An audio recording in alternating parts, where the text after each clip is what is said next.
Shadab Law Classes in association with Dynamic Augments. Hello everyone, आज जो हम topic समझने जा रहे हैं, आज हम समझने जा रहे हैं the meaning of the word evidence. भारतीय साक्ष्य अधिनियम में एक वर्ड डिफाइन है जिसका नाम है सेक्शन 2 क्लॉज ई में एविडेंस। तो सबसे पहले मैंने आपको, अगर आपने मेरी पहली वीडियोस भी देखी हैं तो उसमें मैंने आपको यह बताया है एविडेंस मीन्स एंड इंक्लूड्स, ऐसे लिख रखा है उन्होंने। मीन्स का मतलब यह होता है इसके अंदर कि मीनिंग तो उसका एग्जॉस्टिव है।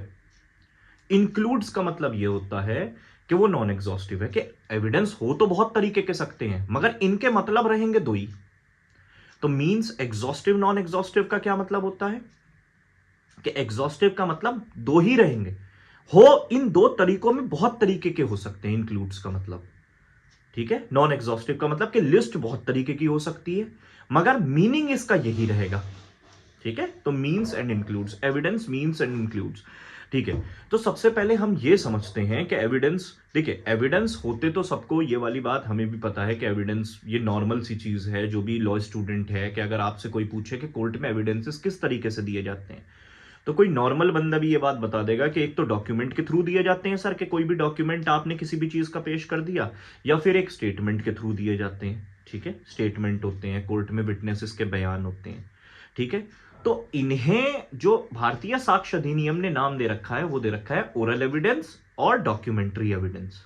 ओरल एविडेंस और डॉक्यूमेंट्री एविडेंस। वैसे तो अभी ये समझिए, ये एक तरीके का पार्ट 1 ही समझिए मेरा, ओरल एविडेंस और डॉक्यूमेंट्री एविडेंसेस पे। इसे आई थिंक मैं 4-5 पार्ट्स में खत्म करूंगा ये टॉपिक को। अभी तो जस्ट एक एक्सप्लेनेशन के तौर पे मैं आपके सामने आ गया कि एविडेंस क्या मतलब होता है। तो सबसे पहले हम अगर देखें कि भाई what do you mean by oral evidence, के ओरली आप एविडेंस किस तरीके से दे सकते हैं। तो 2E का फर्स्ट पार्ट ये कह रहा है all statement including the statement given electronically with the permission, with the permit or required to be made before it by the witness in relation to the matter of fact under inquiry and such statement are called oral evidence.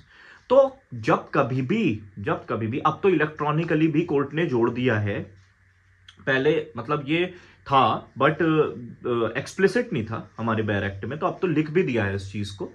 तो oral evidence का मतलब ये simply ये बात कह रहे हैं किसी भी तरीके का कोई बयान जो कि कोर्ट चाहता है इलेक्ट्रॉनिकली या फिजिकल प्रेजेंस में बंदे की, कि उसके सामने, कोर्ट के सामने एनी स्टेटमेंट कोर्ट परमिट्स और रिक्वायर, कोर्ट परमिट्स और रिक्वायर। परमिट्स का क्या मतलब होता है, परमिट का मतलब कि आप अपना विटनेस कोर्ट के अंदर लेके आए और आप उसका बयान रिकॉर्ड करवाना चाह रहे हैं कोर्ट के अंदर, कोर्ट के सामने, ठीक है। तो ये तो हो गया कोर्ट परमिट करेगा ना, हाँ भाई चलो मैं परमिट करता हूं इसका बयान, ठीक है। और रिक्वायर्स टू बी मेड, के कोर्ट चाह रहा है कि इसका बयान मेरे सामने होना चाहिए। बात समझ में आ रही।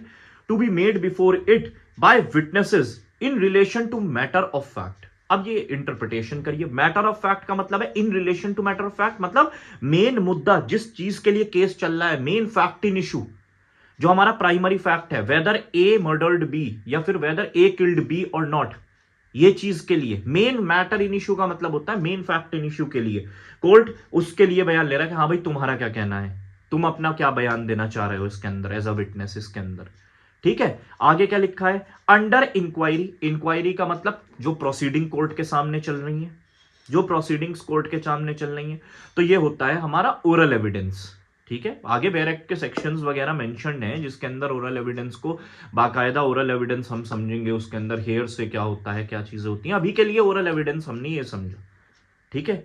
इसके बाद आता है डॉक्यूमेंट्री एविडेंस, और डॉक्यूमेंट्री एविडेंस में तो अब जितना भी इलेक्ट्रॉनिक फॉर्म में जितना भी जो रिकॉर्डिंग्स वगैरह होती हैं, टेप रिकॉर्डिंग, जैसे आरएम मलखानी वाला केस भी था पहले versus state of Maharashtra, RM Malkani case है, काफी केसेस हैं, उसके अंदर हमने टेप रिकॉर्डिंग को लेके भी करे थे।